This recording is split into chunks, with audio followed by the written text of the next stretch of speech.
E Jorge Jesus? Uma história assim com o Jorge, você fala muito com ele? Eu toda semana eu Toda semana ele, é muito engraçado, cara. Ele mandou um vídeo pra mim, uma tempestade em Dubai. Amigo, diziam que não chovia em Dubai.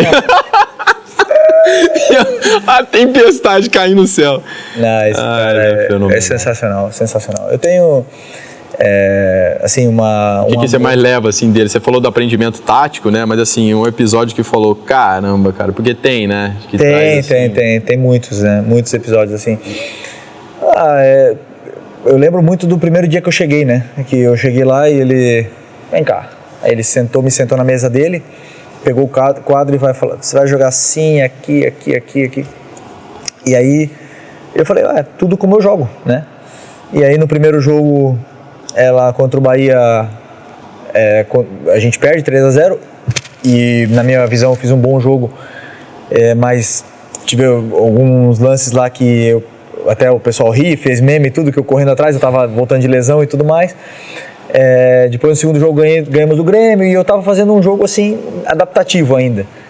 Aí ele falou assim, ele me chamou na sala e falou assim, já entendi, eres um jogador de passe, não gostas de atacar o espaço, eres um jogador de passe, mas eu preciso que vás o ataque e subas e tal. Mas eu falei, mister, mas eu gosto de jogar por dentro, eu gosto já de armar jogo, eu tenho muito essa mas tens que passar do teu lado, se não falta gente. Ele, ok, mister, vou passar e tal. Mas aí ele falou assim, sabe quantas bolas cruzaram do teu lado até agora? Aí eu falei, no caso, contra o Flamengo, né? O ponta direita, no caso, cruzou uma bola. Eu falei, não, mister, quantas? 0. Tenho nada para falar de ti defensivamente, estás muito bem. Ele falou, mas eu quero que passes. E aí eu falei, tá bom, ok. E fui tentando passar um pouco mais e tal, né? Tava, como eu falei, me adaptando ainda. E aí teve um jogo contra o Inter na Libertadores, onde eu joguei muito por dentro, e aí acabou que a gente ganhou, e aí ele entendeu a minha função. Aí ele falou, ok, vamos lá, vamos treinar isso aqui, você por dentro, não sei o quê. E aí ele foi adaptando. Cara, isso é fenomenal do Jorge. E ele viu que era a minha principal característica e usou aquilo em função da equipe. E, por exemplo, lembra que também do Rafinha, ele falava assim, quando o Rafinha pegar na bola, entra, porque a bola tem olhos, ele falava, lembra? Então, o cruzamento dele é perfeito.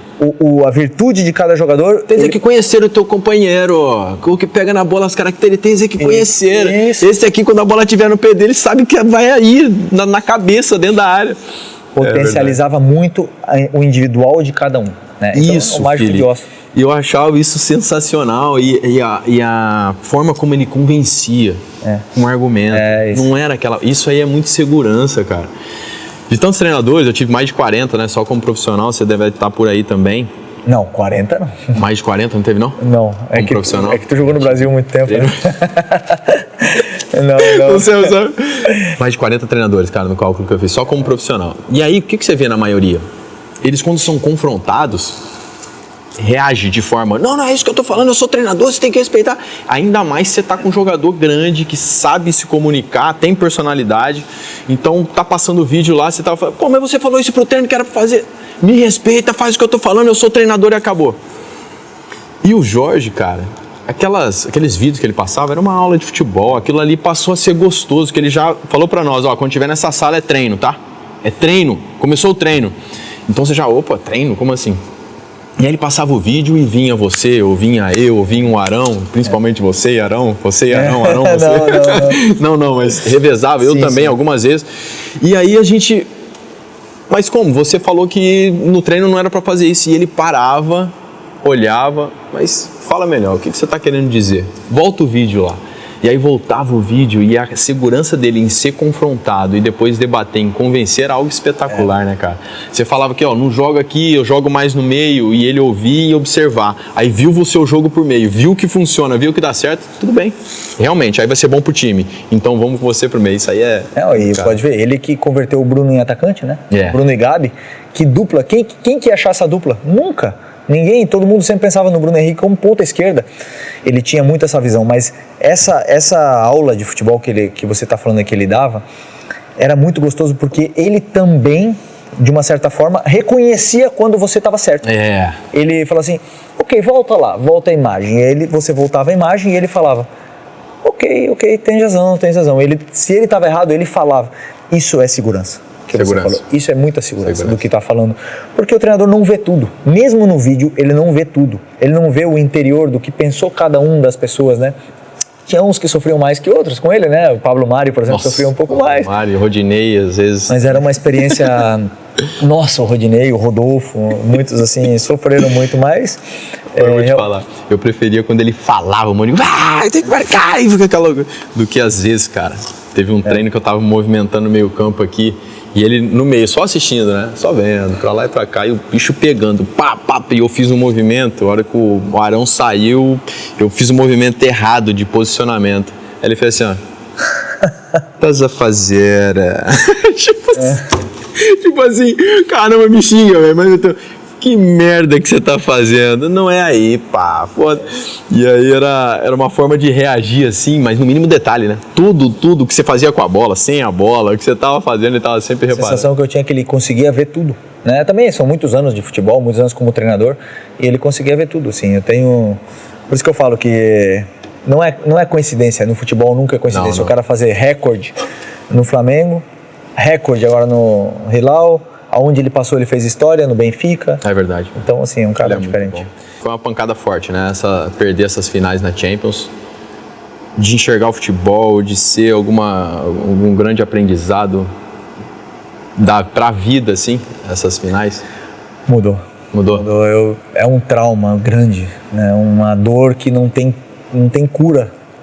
Volta e meia eu lembro desse jogo, eu evito o pensamento, esses jogos, né? Na final, mas eu vou falar, e ainda mais agora como treinador, eu estava contando para ti antes, a derrota como treinador, ela dói muito mais, é uma derrota muito solitária, é uma derrota... Cara, eu achei isso aí forte. Para os treinadores que passarem aqui, você faz essa pergunta, como é que é a derrota como treinador? É uma derrota... Porque eu sei como doía a dor da derrota, né? Do jogador, assim, você falou para mim quando eu perguntei muito mais. Não tem comparação. Caraca! 100 vezes mais. Como jogador, se você joga bem e perde o jogo, tu vai com a consciência pra cama e fala, mas eu fiz a minha parte. Um pouco, não tem? Esse pouco de egoísmo tem. Mas eu fui o melhor, eu fiz meu gol. Tem. Mas a torcida tá te dando moral, o time perdeu, mas o Diego foi bem, ele se salvou. Beleza, então tem isso, o treinador não tem. E passa a sensação de que você tá errado, você tá mal. Então, as duas derrotas da Champions me fez refletir tanto sobre a minha vida, sobre o meu comportamento, sobre as coisas, os meus pecados, as minhas falhas, que me transformou no melhor ser humano. Eu falo, cara, se eu sendo desse jeito aqui, que na minha visão, né, o mais correto possível não foi o suficiente, tem que ser ainda mais. Porque é o único caminho, né? Fazer o bem. Não vejo outro caminho senão você ter sucesso e não fazer o bem para as pessoas. Então, na minha cabeça, aquilo tinha que ser... tem que ser voltar de outra forma para mim. E foi a Libertadores aqui com o Flamengo, né? As duas Libertadores, 2 finais de Champions, 2 Libertadores. Perdemos uma final de Libertadores pro Palmeiras, que também doeu muito e nos fez refletir muito. Ou você não lembra lá em Montevidéu, no hotel? Aquilo lá é um trauma que não tem preço. Você perder uma final, olhar a cara do Renato Gaúcho do jeito que ele tava. Depois cara, do jogo, sensacional também, Renato. Espetáculo. Pô, que cara espetacular. Merecia aquele título e jogamos muito aquela final e perder por uma linha fina que é a vitória e a derrota faz você refletir. Só que aí tá que às vezes você não controla o resultado, você controla a maneira que você vai ganhar ou vai perder o jogo, mas o resultado você não controla. Então, mas é muito legal de ver os processos, por isso que eu falo dos ciclos, são maravilhosos, as histórias que você contou, muitas delas nós contamos aqui de como treinador, mas de como tudo isso te preparou para estar onde você está hoje, cara, e fazia diferença no nosso esporte, no futebol, porque você sempre foi um cara que se posicionou e não se preocupava muito em se posicionar do que as pessoas queriam ouvir. Aquela situação que teve com o Rodinei, que nós chegamos ali junto e falou, cara, não era para expulsão, era um jogo decisivo para nós tínhamos que ganhar para ser campeão. E algumas pessoas falam, mas é o jogo, ganhar ou ganhar. Não, cara, é ganhar dentro das regras, é ganhar, né, merecendo, construindo aquilo. E você sempre posicionou dessa forma e eu me identificava muito depois da derrota do Palmeiras, inclusive, cara, perdemos, mas estávamos lá de novo. E eu tive essa reflexão, uma vez o Hulk deu uma declaração, inclusive eu falei...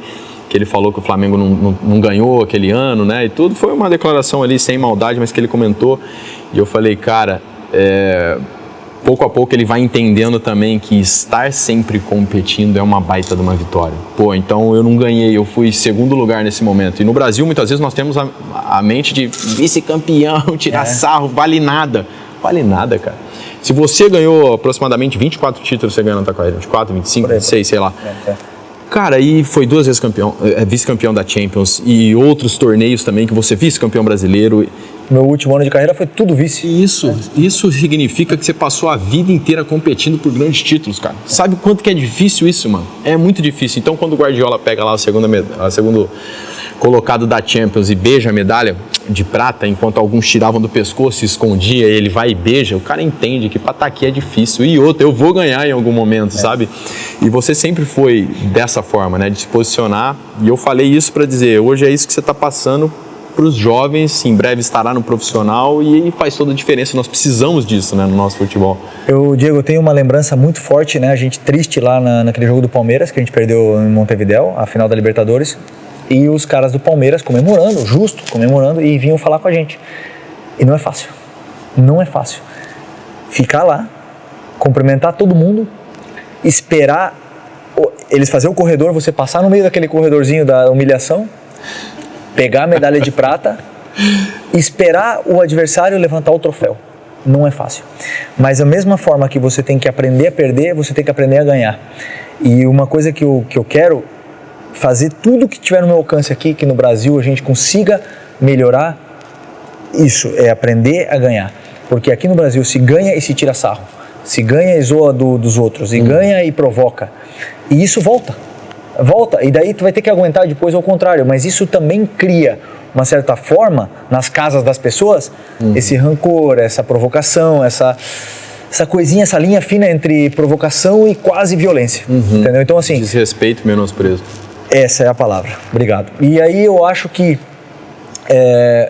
a forma que a gente tem de ganhar, a gente tem que se espelhar nas grandes ligas. Você compete para ganhar, todo mundo compete para ganhar, mas o resultado a gente não controla, a gente controla os processos. Acabou o jogo e reconhece se o adversário foi melhor ou não foi melhor, e o que aconteceu, aceite a derrota, aprenda dela e tente voltar no outro ano de novo, como você falou do Guardiola, pega a medalha de prata, beija, agradece o teu adversário, parabeniza ele e vai lá tentar voltar no outro ano de novo, porque o futebol, se tem uma coisa boa, é que ele te dá chance. Todo ano você tem chance de estar lá, todo ano. Então isso é uma coisa que eu gostaria muito, que a gente conseguisse aprender. Se confunde a provocação, aquela brincadeira que às vezes acontece, com o fato que eu vejo que alguns jogadores querem fazer, de que você ganhar moral com a tua torcida desrespeitando e ofendendo o outro. Isso aí. Cara, isso aí vai ser tão passageiro. Vão falar em um momento e eu acredito nas pessoas que constroem uma carreira de respeito sem menosprezar os outros, né? E aí você transcende um Zico da vida. O Zico, pra mim, maravilhoso. Tá louco. O que esse cara faz, onde ele sai, o respeito que ele tem. Então é respeitado por todos os torcedores, é respeitado pelo esporte. E isso é bonito, porque não precisa ficar menosprezando o outro, desrespeitando para construir e escrever a tua história.